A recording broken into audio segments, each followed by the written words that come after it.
औज़ुबिल्लाहि मिनश्शैतानिर्रजीम बिस्मिल्लाहिर्रहमानिर्रहीम। मैं अब्दुल अजीम इनकलाब हज हाउस संघर्ष समिति संस्थापक अध्यक्ष।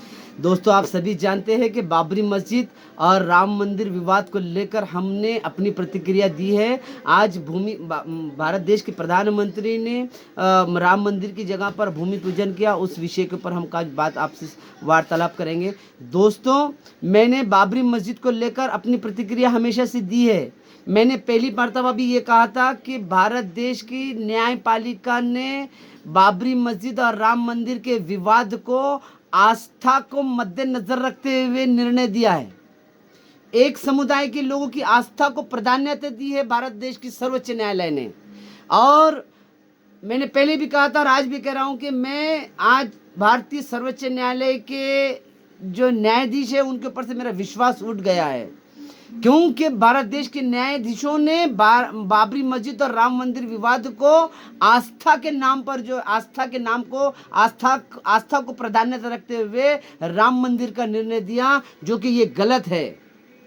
भले ही न्यायपालिका का आदर करते हैं देश के मुसलमान, लेकिन देश न्यायपालिका के आदेश को अपने दिल के अंदर कभी नहीं मानेंगे, क्योंकि धर्म एक मानव जाति के लिए अपना धर्म सर्वोच्च होता है।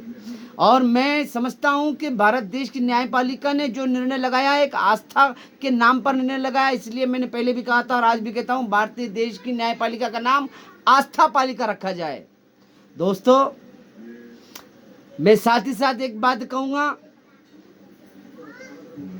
कि हमारी खामोशी, जुल्म पर खामोशी, भले ही कुछ भी हो, लेकिन अल्लाह रब्बुल इज़्ज़त ने कभी गाफिलों की मदद नहीं की, कभी जुल्म सहने वालों की मदद नहीं की। दोस्तों, अल्लाह ने उन लोगों की मदद की जो जुल्म के खिलाफ आवाज़ लगाते थे। और इस्लाम की बुनियाद यही रही, इस्लाम मज़हब की बुनियाद यही रही कि मुसलमानों ने, इस्लाम ने जो है तो जुल्म के खिलाफ आवाज़ लगाया। आज हमारी ही मुद्दों के ऊपर, हमारी ही मस्जिदों को और हमारी ही शरीयत के अंदर मदाखलत की जा रही है, लेकिन मुस्लिम समाज इसके ऊपर चिप्पी साधा हुआ है, उलमाए कराम खामोश है। मैं समझता हूँ कि कहीं ना कहीं हम गफलत में हैं, और मैं ये समझता हूँ कि अल्लाह गाफिलों की मदद नहीं करते। बाज़ लोग ये कह रहे हैं कि अल्लाह की चीज़ थी, अल्लाह खुद जो है तो इसका बदला लेंगे। दोस्तों, मैं समझता हूँ कि अल्लाह ने गाफिलों की मदद नहीं की, अल्लाह ने बुज़दिलों की मदद नहीं की, अल्लाह ने जुल्म सहने वालों की कभी मदद नहीं की। अल्लाह ने उन योद्धाओं को खड़ा किया, 313 वाले योद्धा थे जो हक पर थे। इस्लाम पूरी तरह से नाफिज नहीं हुआ था, लेकिन एक बात अल्लाह ने उनके अंदर देखी थी, वो 313 के अंदर एक बात अल्लाह ने देखी थी। मैं जानता हूं कि वो इंसाफ पसंद थे, जुल्म को बर्दाश्त नहीं करते थे। उनका जो जज्बा था वो अल्लाह को पसंद आया, और 313 साहबा 26,000 से ज्यादा के लश्कर के ऊपर भारी थे। उनके अंदर एक ताकत थी कि वो जुल्म के खिलाफ लड़ने की क्षमता रखते थे। अल्लाह ऐसे लोगों की मदद करते, जुल्म सहने वालों की नहीं मदद करते। अल्लाह जुल्म सहने वालों की कभी मदद नहीं की अल्लाह ने। तो आज मुसलमान अपने ही देश के अंदर कहीं ना कहीं जुल्म के ऊपर खामोश है। कानून आपको इजाजत देता है, जहां पर आपका जुल्म हो रहा आप अपनी आवाज बुलंद करें। आज देश के कई दिग्गज नेता इसके ऊपर खामोश बैठे हुए, उलमाए इकराम इस बात पर खामोश बैठे हुए। मैं नहीं जानता कि उनकी खामोशी का वजह क्या है, लेकिन कहीं ना कहीं हमको तो ये बोलना पड़ेगा कि हमारी बाबरी मस्जिद थी, भारतीय सर्वोच्च न्यायालय ने उसके ऊपर जो आदेश दिया वो गलत है। मैं आज आपको कहना चाहता हूं कि आज हम मुस्लिम समाज के ऊपर जो जो जो जो तकलीफें टूट पड़ी, शायद ही, मैं समझता हूँ, मैं आज सुबह से टेलीविज़न देख रहा हूँ, मुझे बहुत तकलीफें हुई। आप कैसे यानी कि किस तरह से हम खामोश बैठ सकते? हमारे मज़हब की चीज़ों को तोड़ा गया, हमारी मजहबी चीज़ों को तोड़ा जा रहा है, हमारी शरीयत में मदाखलत की जा रही है, हमें गौवंश हत्या प्रतिबंध कायदे के ऊपर लागू की हमके खाने को रोका जा रहा है। कहीं ना कहीं तो हमको बोलना पड़ेगा। दोस्तों, अजीज तरीन साथियों, देश का मुसलमान भले ही सर्वोच्च न्यायालय के आदेश के ऊपर खामोश है, लेकिन हम इस निर्णय को गलत मानते हैं। हमारा दिल इसको एक्सेप्ट नहीं करता, क्योंकि ये निर्णय लिया गया आस्था के नाम पर लिया गया है।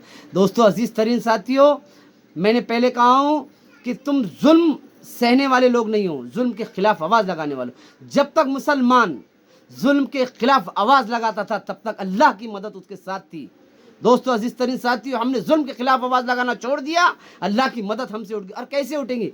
मैं कह रहा हूँ कि दुनिया के अंदर इस्लाम नहीं था, इस्लाम नहीं था। अल्लाह रब्बुल इज़्ज़त ने किन लोगों को खड़ा किया? इस्लाम प्रचार प्रसारक के लिए अल्लाह ने किन लोगों को खड़ा किया? अल्लाह ने उस कबीलों को खड़ा किया अपने दीन और प्रचार के लिए, इस्लाम का प्रचार प्रसारक के लिए उस कौम को खड़ा किया जो ईमानदार थी। दोस्तों अरब का देखिए, आप इतिहास उठाकर देखिए अरब का, वो मुसलमान नहीं थे लेकिन उसूल परस्त थे, जुल्म के खिलाफ आवाज़ लगाने वाले लोग थे। ऐसे लोगों को अल्लाह ने इस्लाम की चाबी हाथ में दी, इस्लाम हाथ में दिया और इस्लाम का प्रचार प्रसार करने के लिए हाथ में दिया। तो दोस्तों जब अल्लाह उन कौमों को चुनता है जिनके अंदर जुल्म के खिलाफ आवाज़ लगाने की क्षमता हो, जिस कौम के अंदर जुल्म के खिलाफ आवाज़ लगाने की क्षमता नहीं होती, अल्लाह उनकी मदद नहीं करते, अल्लाह उन्हें आज़ाब में डाल देते, अल्लाह उन्हें आज़ाब में डाल देते। कई हदीसों में रिवायत में आता है कि अल्लाह की इबादत करने वाला एक जगह पर बैठकर इबादत किया और अल्लाह ने उसी के ऊपर आज़ाब नाजिल किया, कहा कि ये तो अल्लाह वाला था।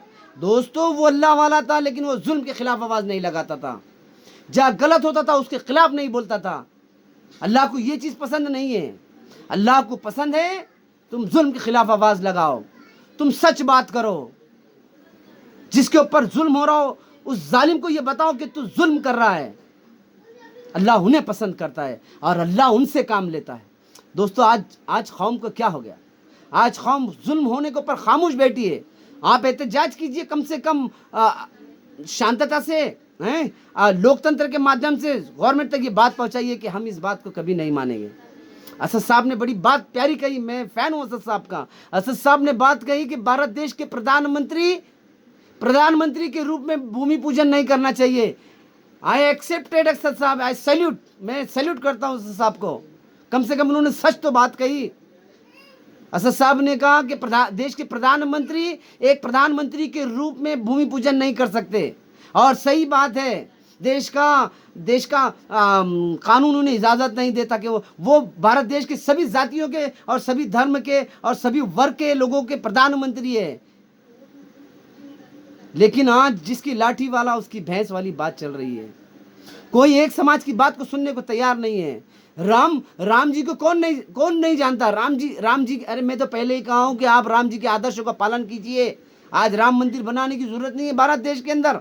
आज तो देश के अंदर आपको स्कूल बनाने की जरूरत है, धर्मशालाएं बनाने की जरूरत है। आज राम मंदिर बनाने की जरूरत नहीं है। आज तो दुनिया के अंदर राम जी के आदर्शों की जरूरत है। हमने कब मना किया राम मंदिर का? लेकिन हम उस बात का विरोध करते हैं कि आपने अवैध तरीके से उस जमीन को, उस जगह को राम जन्मभूमि का आस्था के नाम पर कोई सबूत नहीं था। मैं पहले भी कहा हूं कि आपके पास में सबूत हो तो कोर्ट को पेश करें, लेकिन आप हजारों साल पुराना प्राचीन काल का इतिहास कहां से लाएंगे?